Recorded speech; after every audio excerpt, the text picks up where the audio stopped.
Hey, Simon. So good to be back here with you. How are you? I'm doing great, enjoying the summer. School's getting ready to start again. I'll have my home office empty to myself once again. So looking Hey, forward to that. that is How's your exciting. how's your summer going? Uh, Look, I'm in a similar boat where the kids are just running rampant over the house. And you can see behind me, if those watching the video stream, I've got these kettlebells. That's my strategic locking system that I use to keep my kids out of my office. So it's working well, but they're getting stronger, and I'm worried about my hinges. No, it's going well. And honestly, I've just been thinking a lot about what is the future of some of these new AI measurement solutions that we're seeing come out now. I think we're seeing a lot of just AI centric intelligence coming into this space that for a while we were like, I don't know if it's going to really pan out or if it's going to work. And now it's seemingly becoming real. So maybe we're leaving the sort of the trough of disillusionment and finding the opportunity that is actually real. But that's not necessarily what we're going to talk. Well, maybe we'll talk about that today. Who knows? What are we going to talk about today? Well, I have a sort of brain teaser for you to kick off Okay. our topic today. So, how are Walmart, Kroger, Home Depot, and Walgreens all different from a random guy in a trench coat flashing people? Wow. Gosh, I don't know. How are they different? Well, they gain consent first, then exposure. Oh Christ! Oh my God! And That's and that's shocking. by exposure, we're of course talking specifically about exposing customers to ads on their websites through their retail media networks, which is That's great. that's the buzzword for today. That's if you have your bingo card out, go ahead and mark that. A lot of listeners may be familiar with retail media networks, the idea that retailers have now turned into ad platforms, allowing brands to advertise on their sites. The biggest and most famous of these would be Amazon, Walmart, Target, Instacart, but it's become an increasingly crowded and fragmented space, right? As every retailer with a significant customer base tries to capitalize on the new stream of revenue.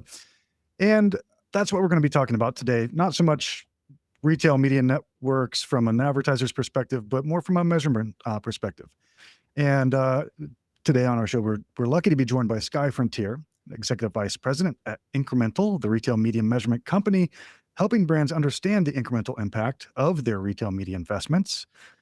He spent the last decade plus across ComScore, Newstar, and Bera before joining Incremental a few years ago. He's an OG analyst who worked on some of the first cross-platform lift tests. Think, someone sees an ad on the TV and then they buy on their computer, the good old days. Uh, he also has experience in all of the usual three-letter acronyms like MTA and MMM and GEO lift test. If I want to squeeze that in, I guess could be. Are we talking geo or are we talking generative experience optimization? Anyway, sorry. Carry on. Yeah. Yes. So fun facts. This guy's dream job was to study the Greek philosopher Plato. He does have a master's degree in philosophy and social policy.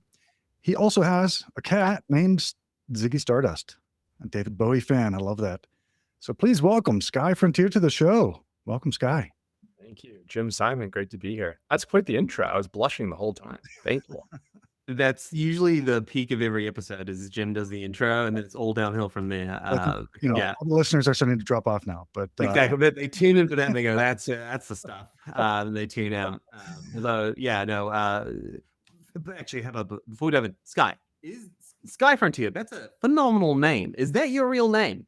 It is. Yeah. It's Wow. not just fantastic branding. It is. No, it's amazing. It's funny. Clients expect like an astronaut or Yeah. just here to talk marketing effectiveness. Sorry, guys. Absolutely. Yeah. No, hey, look, that's what our listeners want to hear. They are here for that. They would be so upset if we started talking about space. While interesting, it wouldn't be that useful. No, but so we are talking retail media networks, and maybe, and I know out of the gate, Jim did some basic look. These are what retail media networks are. Is that what they are? How are you defining a retail media network, and sort of as we go through this, what are then some of the unique challenges of those networks? Yeah. So yeah, is it retail media or commerce media? I think has been like last 6 months. I feel What's the like difference between the two? I use them somewhat interchangeably. Okay. But I feel like the industry shifted towards commerce media. So maybe I'll use commerce media here. Okay. Yeah, at its core, right? It's retailer first party data being brought into advertising, whether that's a shoppable format like Amazon, whether that's being brought into existing ad formats or channels like CTV, at its core, it's activating retailer data through advertising. Interesting. So, sorry, just like one of the examples there, of course, is we talked about Amazon, but then also like I think Chase has a retail media network, right? And so like, is that basically though just traditional programmatic media as we would think about it? Like you're using this audience and you're targeting them with ads, and it doesn't have to be in a transactable or shoppable environment. It could be anywhere. Is that right? Correct. And that's kind of how I think about the two sides of retail media. There's the shoppable media, and then there's effectively formats of media that exist programmatically. And the only difference is the targeting and first party data is coming from a retailer or a bank or an airline or whatever it might be. Got it. And this kind of, I just was listening to a podcast last night. I was driving home from Chicago, long drive, lots of podcasts. And it was Eric Seufert's. He was talking to someone about Amazon's recent deal with Roku and Disney that they announced at Cannes, where, you can use Amazon's DSP now to buy ad inventory on Roku or on Disney. And it's like the lines are just blurring so much. It's kind of, like you said, it's hard to keep it as a retail media network, commerce media network, and shoppable media. It's kind of hard to keep things straight. They're moving so quickly. Yeah. Well, with all these areas that you're just using data, I don't know if it sounds like the measurement challenge, I think, sort of persistent across the broader ecosystem of just like add impression to action, whether it happens within an observable environment or not.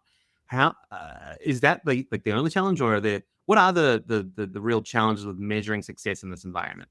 Yeah. So what I think is somewhat interesting about measuring retail media is the objectives of retail media are somewhat distinct from the rest of media. They're both the same different. It really has to come with retail media's heritage, sort of in like trade and shopper spend. Those budgets almost always were tied to driving an outcome on a particular sales channel. So your Amazon DSP investment may end up driving a sale in Walmart. That's not its objective, right? It's often tied to a joint business plan and commitments to grow a retail channel with that retail partner.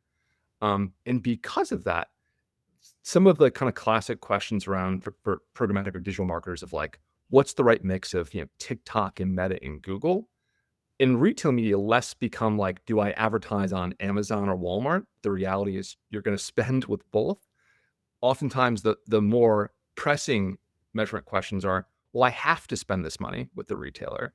How do I deploy it effectively? And particularly in, if you look at Amazon or for most of these online retailers, in an incredibly dynamic marketplace, right? You've got an infinitely large digital shelf of competitors. You've got, price changing every nanosecond or whatever it is on Amazon. Well, even in store, for what it's worth, when I was at Walmart this weekend, and they've all got the digital tags now, and I'm pretty sure that I saw one change in front of me. And I was just like, I picked this up before I saw the price change. Which one are you going to observe? Yeah, exactly. Yeah, dynamic pricing in real time. They're like, this guy looks like he's got money. Let's increase it. Yeah.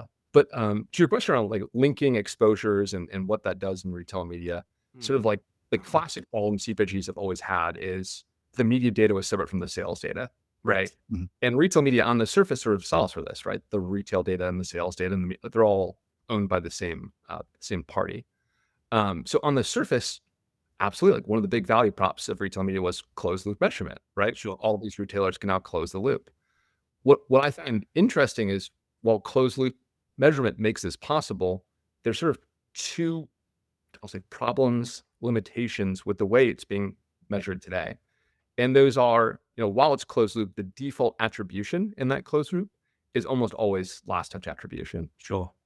Which, in the 15 years I've been doing measurement, I have yet to see a study that suggests click-based attribution is a good indicator of incremental. And in fact, I've almost always seen the opposite, which is there tends to be no correlation between click-based measurement and actual business outcomes. Absolutely. Although what I will say is recently I've been seeing some things out there in the I'll call it the D2C social world, right? There's these disruptors they work with in Meta. They are like loving this idea of last touch, 1 day click attribution. And I'm like, am I taking crazy pills? Like I feel like this was a conversation we would have had 10 years ago, and even then it was a little old. We're like, we're gonna move on from this. But what I've found is actually, you're right, it doesn't relate to business outcomes, but it does relate to financial allocation outcomes where their CFO is okay with that. Is that are you seeing that in the retail? Meaning, hey, yeah, you're showing success, therefore I will give you more money because it's much harder for you to prove it in a non-deterministic capacity. And that's why we're seeing, for example, in Meta, they're now integrating Google Analytics as an objective for the source of truth there. And you're like, that is so bad from a business growth point of view, but I get it from a, can I show my CFO deterministic metrics and get more money? And that's the worst game to play, but that is the game that they are forced into. Like, if you don't use it, you lose it kind of thing. Right. This is the kind of like Back to the Future. Like, what's easy to measure is often not the thing you should be measuring. Right. And there's inherently this, like, what's most measurable is often the easiest stuff that was going to convert anyway. The clicks closest to the sale, right? Right. And the exact same thing is happening in retail media. It is, 10, 15 years ago when we were starting to run lift tests on, retargeting campaigns in these ultra high intent audiences. And you were looking at all these programmatic algorithms that were optimizing towards finding people that were going to convert anyway. Right. Yes. And the exact same thing to a certain degree is happening here. The other challenge I think I have with the way retail being measured in something like last click is it reduces, it's a very like reductionist media-centered view of consumer decision making, right? Like, Yes. you with the complexity of making a purchase and you're reducing it to just, did someone click an ad? Right. Like, it's so unrigorous. And particularly in a marketplace, there are all these other non-media factors, which are often as important, if not more important, to consumer behavior than just advertising. Right. So I know there's sort of this perennial debate of like, is it a media mix model or a marketing mix model? In retail media, it's a market mix model, right? Like, you are trying to model the behavior of a marketplace. Media is a component of it, but search rank and pricing and promotion and competitive, like, all these factors are now intertwined in retail media in a way that they aren't in other forms of advertising. Wow. Yeah, that's my mind is breaking a little as I think about this, because this is at its core, this interaction of paid intelligence, paid media intelligence, combined with these organic signals, or like, I don't know, merchandising decisions and so forth. And I do think about like real world retail experience when I go, yeah, facing products on shelves and like what that looks like, or like in-cap presentations and so forth. And sometimes I'm influenced by an ad, but often I'm influenced by a presentation, and then looking further into the product, looking at the ingredients and these things where, I've got my weights and biases predefined by like, oh, I don't want red dye number 40. And it's like, well, that was a brand influence play that someone else can, whatever. The point is, what does that mean though, in terms of actually working in those environments? Because I guess what I'm trying to wrap my head around is, that just sounds overly complex for a single product. Like, how does this even work? Like, is it sort of analysis to the point of like, and now what do I even do with my media to know what I what comes out of this? What's the point? Yeah. So for us, we took the mindset of, we're not going to have the ability to pull all those other levers necessarily, right? We're not going to tell you to change the assortment on Amazon overnight, change the ingredients in your product, right? What we want is for your media measurement to have the awareness in context of these like conditions of commerce that operate around it. So if your organic ranking of your product changes, that without a doubt would change the efficacy of a paid placement. If your competitor changes the price of their product and it's showing up next year's, that without a doubt is going to change the effectiveness. Absolutely. So for us, it really highlighted the need to really focus on these conditions of commerce, which sit adjacent to, if not intertwined with media.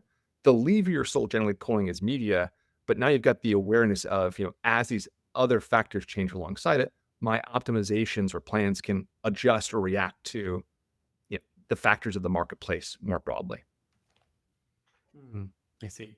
So how about this?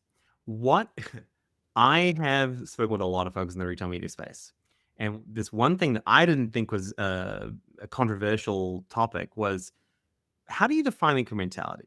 And so I'd like to ask you, and it's funny because anyone else at retail media is like, oh, it's pretty well defined in terms of the, this incremental gain that we look for, experimental based condition of how we say this is the incremental gain with or without media. And I don't think that's the case. Is that the case in retail media? Like, how do you define it? Yeah. So having come from, classic media sounds old, but classic measurement, that's exactly the definition that I carried for, which is now there's definitions well established, right? It's fundamentally about causality at the end of the day. I think what is interesting about how incrementality gets defined in retail media is there are these really interesting questions of things like channel shift, right? Yes, advertising caused a sale to happen on Amazon, but was that sale coming from someone that typically would have bought on Walmart and now moving them to Amazon? And the total revenue for my business isn't changing, but I'm channel shifting consumers from one to the other or online to offline, right? I've taken an offline in-store sale and moved it online. Yes, advertising caused that sale to happen, but is it incremental for the business? So we operate, of course, on the causal definition of incrementality, but oftentimes we're also trying to understand this sort of like secondary definition of, well, there is this like interaction between sales channels. Am I moving a dollar from one to another, where sometimes there's different profitability between what, moving something from a D2C channel to a marketplace might have grossly different impacts on profitability. So we operate in the causality, but the second one is always sort of operating there as well. Interesting. So Brett, okay, how about this? How does incremental actually work then? And I put it out there as a sense of it's different from like a house or a measured, right? It's not in the, or it's in the same sort of philosophical wheelhouse, but not actually in terms of function. So like, what is it actually? Yeah. So great question. So the fundamental use case we're trying to enable here is, I go back, 10, 15 years ago when everyone was talking about unified measurement and you had MMM and MTA, right, working side by side. And the thought behind it was MMM provides you great strategic resource allocation. Yeah. So at a channel level, at an overall planning level, long-term forecasting, econometric models built for doing those jobs. And MTA was always supposed to fill in this sort of like tactical insight underneath, right? Yeah.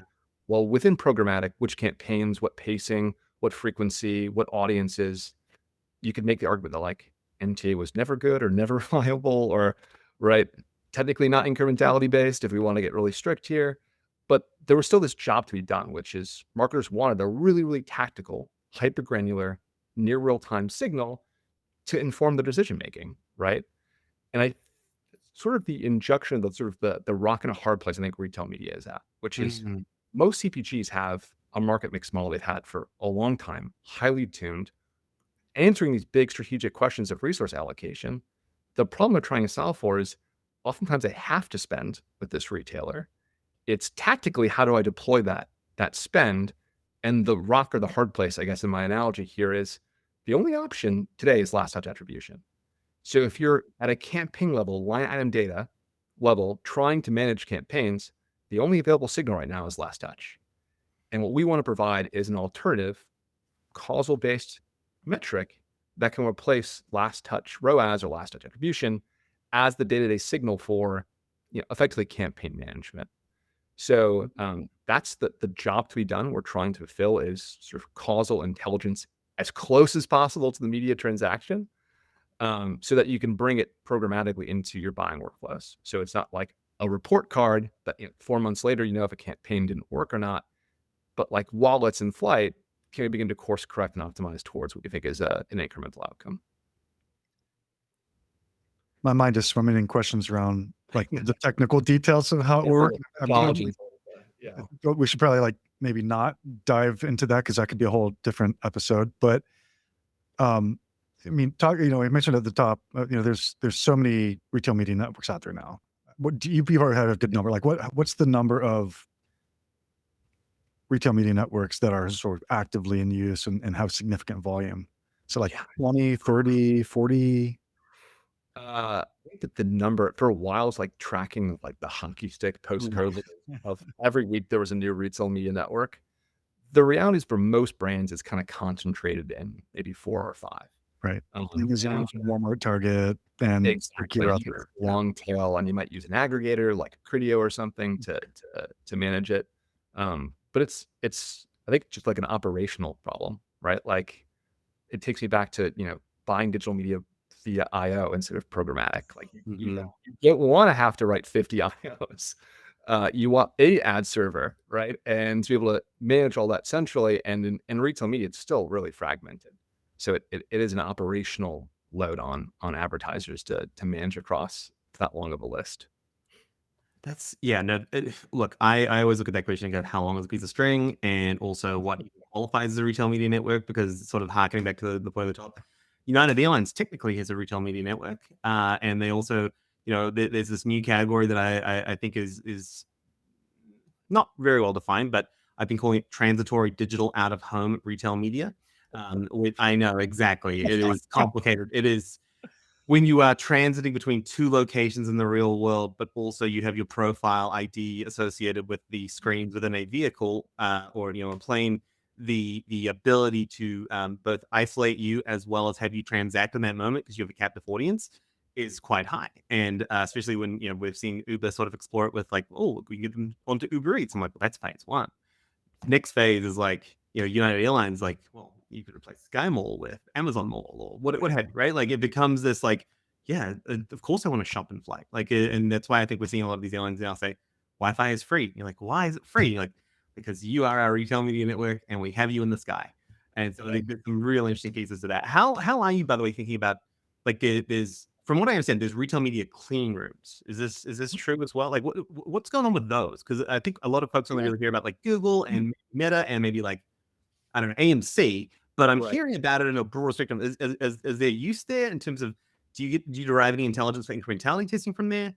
I'm curious. Yeah. So trying to actually do measurement in retail media is hard for a third party. Mhm. The reason for that is sort of, twofold. One is the data that's available is incredibly restrictive. So AMC is one of those clean rooms. It's widely accessible. A lot of brands that use Amazon are using it. Fantastic data set. The problem is, I think you kind of pointed this out, it isn't always interoperable with other clean rooms or other data. And the big challenge here is the retailers are understandably very protective of their first party data. Yeah. And they're not keen to let it commingle with other retailer data, other retailers' data, which I would be too. But what that means is you always are dealing with a very siloed view of the world, right? So even for a brand where Amazon represents, 20, 30% of your sales, it's still effectively like you're missing a huge chunk of what's happening else. And the behavior that might be happening outside of it may be different from your sample, if you will, within Amazon. So using user level data, whether that's for designing and launching something like an RCT, becomes really, really difficult because you're missing a huge portion of the pie. The second challenge here is the kind of traditional experimental design that you'd use. So again, like user level, like RCT or cohort geography based. All the major RMNs today don't provide self-service experimentation tools. Only available through managed service. So, unlike a Meta, Why is that? That seems like a miss, right? I mean, I don't want to pat Meta and Google on the back too. Sure. Both offer those tools, Yeah. right? And in almost every form of media, it's kind of understood that you should be able to run your own experiments as an advertiser. I think eventually retail media will catch up, but it very much to our like relearning the lessons of the past. Like you almost have to go through all right, fine, we'll let you run experiments. But that makes it really hard, right? Like you can't get access to all the user level data. You can't run experiments. So it really limits the measurement toolkit you can use to begin to understand this really complex problem that's Right. happening in retail media. So how are you running these experiments in platform? Yeah. Are you doing like So- coda? Yeah. Yep. So we're approaching it from everyone's talking about triangulation now. I like to joke like there's no new math usually in measurement. It's taking existing techniques and applying them to a problem, perhaps in a novel combination. So we're using two widely accepted techniques today. One is econometrics. So similar techniques to something like a marketing mix model. The big difference here is we're running it at a much, much lower level of granularity. So some of the factors we talked about, like price, promotion, search rank, those factors are only meaningful at a SKU level, right? If you take price and you average it across a 40 SKU assortment, you end up with a flat line, Yeah. which for a regression model is useless, Right. right? So we had to build our data architecture to bring in everything at the SKU level so we could begin running these types of, again, regression models that we've seen work elsewhere, but now work with much, much, much lower levels of granularity. And it's a hierarchical model where you can begin aggregating up across SKUs, we can aggregate retailers together or geographies together. But what it did for us, allow us to bring in these conditions of commerce, which we know are important, but are only meaningful in the model at that level. Mm. So that's the sort of econometric side of the methodology. That's paired with two flavors of experimentation. One is we do allow for designed experiments to come into the platform. So if you, in concert with a retailer, are running, a geo-based lift study or an RCT, fantastic. We love it. Like I said, I wish there were more of them. Sure. We will Absolutely. take. But if and where they're available, we can bring those in. What we've had to do is supplement that with a synthetic form of experimentation, which I feel like I've seen white papers on in the last year way more than I have in the past, which is difference in differences analysis. Mm. So heavily used in the social sciences, where you can't take away Medicare from, well, I shouldn't say that now, where you can't, Too soon. Yeah.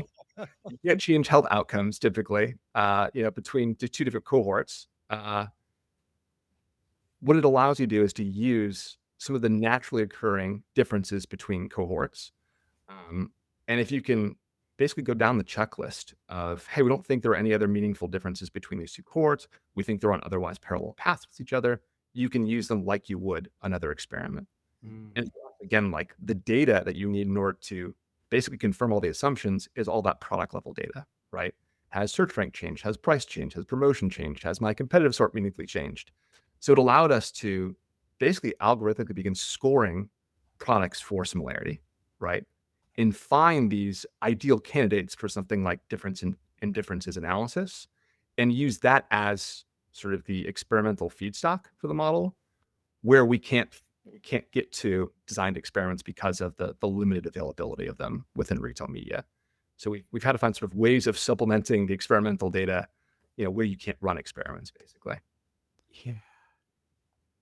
Jim, I feel like you well, do you want to, I think we should go, do you want to take us deeper on the technical pieces? Because when I'm thinking through this, I'm like, wait, how is this working? Like, because I don't know, Jim and I had a lot of conversations about granularity issues, and I'm just like, Jim, I'm sure you've got a stick to poke.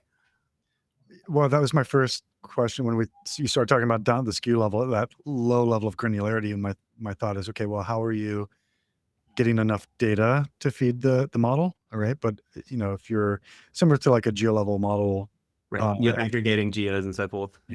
you might have 2 years of weekly data. So you have 104 rows of data, but then you multiply that by 100, 115 DMAs. Now you have a lot more data. So if you're doing the same thing with SKUs, you might have a year's worth of daily data. I don't know if you go hourly potentially, but like you could, at the SKU level, you're basically getting more data. So potentially, yeah, you could support that lower level of granularity. I could see that happening. So it's kind of interesting to think through that. Yeah. It's SKU level by day, typically 2-3 years of data. So, depending on how big the assortment is, a couple thousand observations for each of them. So again, for us, it was finding the right level of granularity where meaningful variation exists with enough observations for us to feel really confident about using that data. So it seems like the measurement side, you're doing a lot of things with MMM like econometrics like methodologies. You're incorporating testing through a couple different ways. Maybe talk a little bit about where you see the future trends going with retail media, both just on the retail media side or on the measurement side of that. Are things, we talked about the fragmentation. Are things, do you see things consolidating in the future or not? I think that would be kind of probably a hard proposition because all of those brands, you're not going to see Walmart and Amazon cozy up and say, hey, let's share our network. Yeah. So there's a bunch of things I'd hope for in the future that probably have a low probability of coming to fruition. Consolidation is one of those. Centralized ad surveillance in retail media, I think, would solve a lot of people's pains. Centralization of ad inventory. So to your point, it would be great if I could buy programmatically across multiple retailers at the same time. For most of the big ones, they're probably not going to go that way. It's not in their interest. The things I do think will probably happen, and I think that the trend is already kind of going there in a number of places, is, retail media is rapidly moving up the funnel, right? I think a few years ago, it was something like 70-80% was still search-based. And to some of the partnerships you've talked about with Disney and Roku, more and more of retail media is moving into what's traditionally been like brand dollars, right? Which I am really interested in understanding how the targeting and measurement that has typically has only been applied to like lower funnel performance media, how that transitions into something like 30-second CTV spots, right? Which again is a different measurement challenge than trying to measure the efficacy of search ads, in a dynamic marketplace. So I am really interested to understand how measurement evolves with retail media as it moves up funnel, and then what that does to organizations, right? Some of these challenges between like, this is our performance media budget and it sits with Meta and Google. This is our retail media trade budget and it sits with a different team. This is our brand budget and it sits with the folks that buy TV. I don't know how these divisions continue to maintain as the amorphous blob of retail media moves into all these other mediums as well. Does everything just become retail media? It sounds like it does, maybe, right? Is that too large of a statement? It's just like, if it is all about the consumer data and it's tied to transaction history, that is always a valuable lever. And therefore, especially when you say it goes up, like I go, yeah, and like out of home, like retail out of home, like that's top of the funnel brand play stuff. Like it's all tied to that now, because I place my billboard where I think people who have good incomes, because based on their retail media, like it's all tied to retail media. Is that right?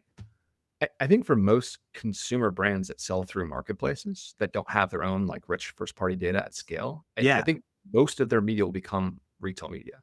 But even like non-endemic, so Amazon would not like when I'm chatting with some brands, like we're chatting with a B2B software company right now, one of our clients, B2B software, that is like rental management. They're looking at doing Amazon advertising because of the signals that we can use in the non-endemic space, and because they're opening up the whole Prime Video. Like, yeah, is that retail media still, or have they jumped the shark and it's just like, well, Amazon owns it, but it's not actually retail media anymore. It's just like Google owns YouTube, but that's not search. Yeah, I think we're getting back to the start of this, which is like, it's hard to draw that line. I mean, if it's about the definition of first party retailer data, like, yes, that does, but like, is it any different than buying a Blue Kai audience on DV360? Like, at what point is it just programmatic media? It's just a different using a different audience. Right. Yeah. Here's a short-term prognostication. Depending on when we release this, I think we'll release it pretty soon. But Amazon last week stopped advertising on Google Shopping. No one knows why. There was a time back in 2020 they did it, and the core reason that was provided then was, well, we're doing it to alleviate our operations because pandemic and all the, we need PPE, we need all these things going on. So sort of somewhat of a valid reason. They stopped doing it for 3 months. They, I think, had 60% of share of search across all of Google Shopping, and they've gone cold. Why do you think this is, and do they come back? I've been trying to wrap my head around this. I was like, okay, maybe this is just like one of the large scale experiments we've seen. Is this the greatest holdout test of all time? Right? Go completely down. Yeah. All of our clients are like, well, it's gone. Like, what's that doing to traffic to our pages? Like, are we seeing repercussions over here? So there's of course the experimental side to it. There's also like the business model side. Like, you're paying what is now one of your largest competitors, what I assume is like hundreds of millions of dollars annually, if not more. It has to be, yeah. Which great, at a certain point becomes a difficult pill to swallow. I don't know. The argument is always about the arbitrage, right? Because for every $1 that Amazon's spending on Google Shopping, they're probably gaining $3 from their own retail media network and that's on top of whatever marginal gains they get from the transaction. So it's one of those things where I go, what are they doing? And how do you measure this moment? And actually, as you were saying, is traffic declining, or users just going, well, no, I want Amazon, I'm going to start on Amazon, as it's always been the way we've been told? Every brand I've talked to is like, well, now we have to fill that gap, right? So I think a lot of folks are now jumping into running those Google Shopping ads themselves for the most part. So this might just be one of the greatest cost-cutting mechanisms of all time for Amazon, and they're actually not going to lose out on this. Wait, we can shift the cost from us to the advertiser, and then get again on Amazon. Well, Yeah. here's an interesting kicker, something I was reading about it, which was that the space was rapidly filled, and it makes sense based on how the bidding works for a lot of these brands, where they are essentially going to fill the space if the ROAS is strong enough for them. Target, Walmart, Home Depot. Those are all the ones that apparently have filled the gap largely. It is not necessarily about these other advertisers, and so therefore CPCs have actually remained constant in most categories. Some have even gone up. And I look at that and go, well, that is actually a direct detriment to Amazon, right? Like, Right. are you in the retail media? Are you seeing that too? Are you seeing performance on Walmart and Target increase because of Google Shopping? Perhaps a little early right now to like Okay. definitively say that. We've done some like cross retailer halo Yeah. analysis. So like Okay. investment on Amazon end up how much does that influence a sale that ultimately ends up converting in, an outside sales channel? And Amazon search has a fairly significant like to the tune of like 20-30% more ROI outside of Amazon than what it is on Amazon.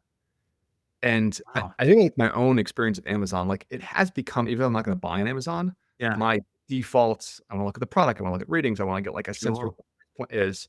So I, without a doubt, like the Google traffic is now flowing into other marketplaces. Yeah. I'm looking at Amazon's bet here is like they're still going to do some of the research on it. Like there is this like Amazon's the new Google, right? Like no matter where you are in the funnel of the customer journey, at some point you end up on Amazon, right? Yeah, but Got it. Google had a Bing to deal with that came up after. Amazon has a Walmart to deal with, which is the largest grocer in the entire nation and has been the incumbent in the category for 40 years prior to the existence of Amazon. So you look at that and go, oh God, okay, maybe not 40 years prior to the existence, but like they were just the power, and like there is no duo like that. I don't think in any other category. Meta stands on its own, Google stands on its own. Amazon doesn't stand on its own. So I think it's a really interesting time to like, if you're the econometricians over at Amazon right now, what kind of analysis do you think they're doing to determine if they need to go back on? Yeah, I mean, probably some of like the yield questions, Yeah. which are like, well, like how profitable was that arbitrage at the end of the Right. day? Right. The other side of it is like, does inventory sit longer? Like, is there actually demand that's not being fulfilled through Amazon Right. now?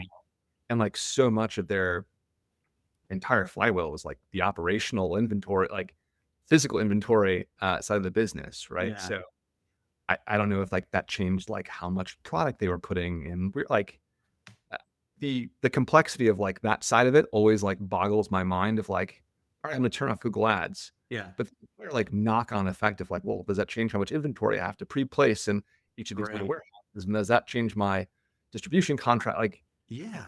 that's probably stuff they're grappling with because it's a huge part of their Yeah. business. And It's what a time to do it. Sorry, Jim.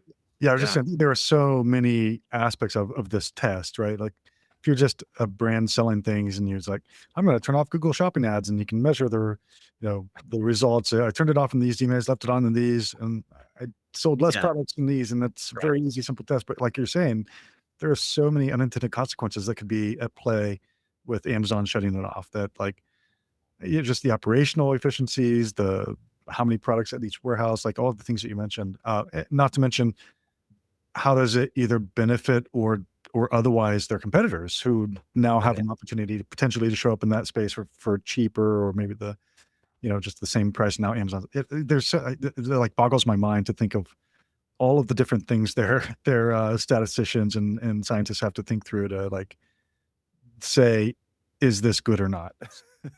Yeah. Yeah. Well, and also just what a time to do it with the tariffs kicking in, because we've seen not over- very right. exactly.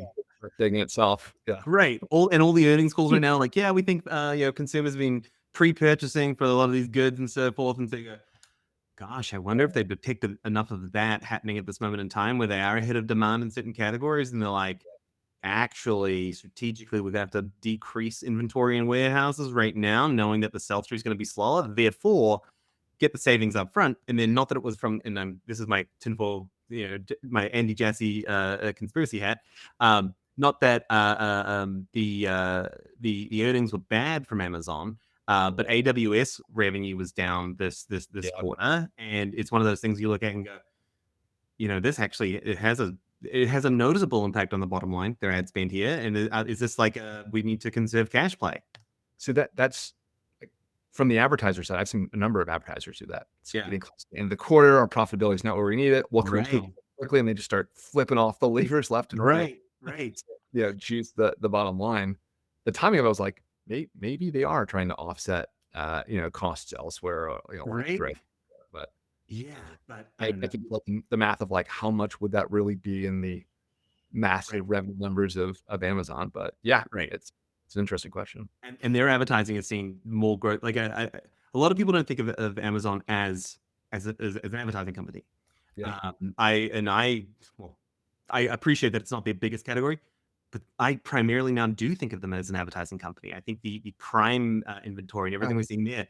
Do you think that they're going to have a meaningful impact on the way that we think about CTV measurement, which is largely still locked into just a different approach? Still has this like hangover from the linear days of how we thought about linear measurement to a degree. Do you think they will be a meaningful harbinger of change there, or do you think that it'll just be on an isolated island and that's just Prime, but it's like still such a small piece of the broader network? Well, to me, is like the scale of it is what Mm. makes it interesting, right? You're plugging into ad inventory that is some of the biggest, widest premium ad inventory, pair with possibly the largest consumer first party data set. Yeah. And yet you could actually begin doing closed loop, whatever you want to call it, performance-based measurement of TV at Yeah. scale, right? So you're not projecting out to your Ps and trying to like, Mhm. you could actually one-to-one map it. I think there's still a question of like, you still have to measure it well, even if you can close the loop, Right. or attribute it well. But I think the scale of it has never existed before to be able to do something like this. TV. Well, it's so interesting, especially like with the YouTube side with Google, because like they're kind of close to it, but also it's like it's streaming TV, but it's not quite. Right. Into that. Yeah. It's a tight. Yeah. It is. Yeah. And honestly, like it's part of PMax and then it's part of P Plus, and so you start to go, that is where it goes. Anyway, sorry, Jim. You've got bated breath. I'm so sorry. Well, as I was sadly looking at the clock and realizing quickly an hour goes by, I'm realizing we need to start to wrap up. Mm. And I'll ask our guest Skye if you have an incremental insight to leave our guests with. Yeah. So, when we first started applying incrementality measure to retail media, we had all these questions of like, our hypotheses. We think this type of media is incremental, or this type of targeting will never be incremental.